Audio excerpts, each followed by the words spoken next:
L'intérêt pour le superflu. Est-ce vraiment de l'intérêt? Cette étrange paresse qui ne se déplace que vers l'immonde, que vers ce qui n'apportera pas de bien, tout du moins de gain. Cette étrange paresse n'a de commun avec l'intérêt que par sa capacité à l'action. Et quelle capacité? Un déplacement ensommeillé vers le verre d'eau plongé dans le noir, une main tendue vers le sucre, un pas détendu en direction de l'urinoir. Cet intérêt germe dans les jours de pénurie. Les jours où la lumière du jour tarde à prendre. Les jours où l'on s'était promis d'accomplir les tâches dues, voire d'accomplir le double de nos tâches quotidiennes. L'intérêt pour le superflu vient à l'aube des heures de promesse. Le superflu est alors l'autre, le détail, l'à côté, l'oubliable. Paraissant dans des draps, un livre à la main et m'efforçant de déclencher une impulsion, mon esprit me propose différentes activités qui, bien sûr, n'étaient pas au programme. Premier contact avec une nouvelle langue, sortie entre amis, visionnage de documentaires, shopping en ligne. Le cerveau construit des raisons pour chacune de ces possibilités. Il les justifie, et il leur donne presque de la noblesse.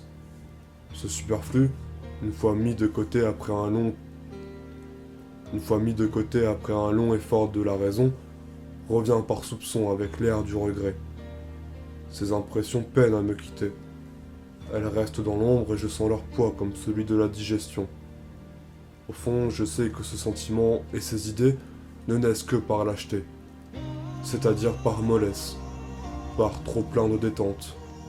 Mon esprit ne pense pas avec empressement, ni avec la détermination engendrée par le chronomètre. Je ne connais pas la fièvre du but. Lorsque mon sang bouillit pour une cause, que mes muscles s'énervent avec un sourire germe sans raison, la réalité me paraît repoussante et je m'efforce de rétablir une certaine tempérance. À la réalité, selon moi, plus précisément selon ma pensée quotidienne, mon instinct, mon flux de pensée par défaut, ne peut porter le signe de l'engouement.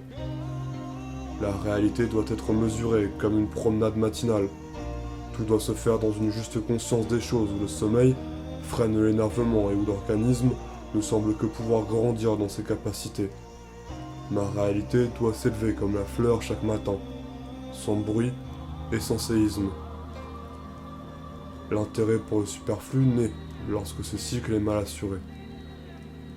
Lorsqu'un élément de la routine n'a pas été respecté, lorsque le soleil s'est levé plus tard que d'habitude, que l'apport en eau est insuffisant, que la terre s'est momentanément imprégnée de toxines, l'intérêt pour le superflu est alors une tentative désespérée pour retrouver la paix. Une tentative d'échauffement. Ce trop-plein de chaleur si soudain produit néanmoins de la nausée. Mon cerveau a créé une solution équivalente à celle de l'enfant, noyant la plante asséchée par la canicule.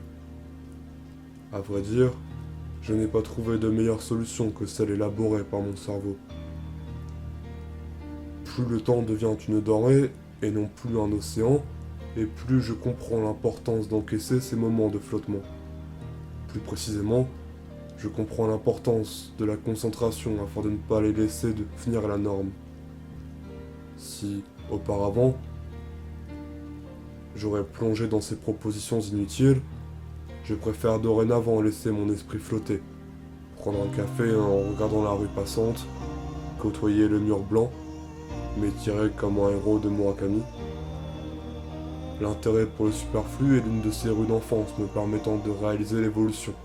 Pour ne pas dire le temps qui passe, il me permet de frôler mes changements, d'appréhender la réelle nature de mes instincts. L'intérêt pour le superflu est l'un de ces baromètres que je préférais ignorer, l'un de ces feux rouges que je préférais côtoyer par la colère. Devant ces lignes, je constate que l'écriture est réellement devenue l'une de mes encyclopédies.